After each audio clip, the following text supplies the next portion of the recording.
Hello ആണോ? പേരെന്താണ്? ജിത്തു. ചേച്ചിയുടെ പേര്? നമുക്ക് രണ്ട് ഫോട്ടോ എടുത്താലോ? ഞാൻ കണ്ടു നിങ്ങളോട് ഒന്ന് പറയുന്നത്, എനിക്ക് തോന്നി ഫോളോവേഴ്സ് ആവുന്നു.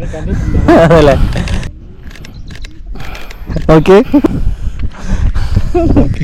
ശരിയാണ് ചെയ്യുന്നത് അല്ലേ? ഓക്കെ, ഞാൻ റെക്കോർഡ് ഉണ്ടായിരുന്നു, റീല് പോലെ ഇട്ടോടെ, കുഴപ്പമില്ല. രണ്ടുപേരും വീട് ഇവിടെ തന്നെയാണ്? അതെല്ല, മാരേജ് ആണോ? അടിപൊളി. അതെ, ബാല്യകാല സുഹൃത്തുക്കൾ. ഓക്കെ, അടിപൊളി. ശരി, ഇപ്പൊ കാണാം. ഓക്കെ, ശരി, ഞാൻ ഫോട്ടോ അയച്ചിടാം.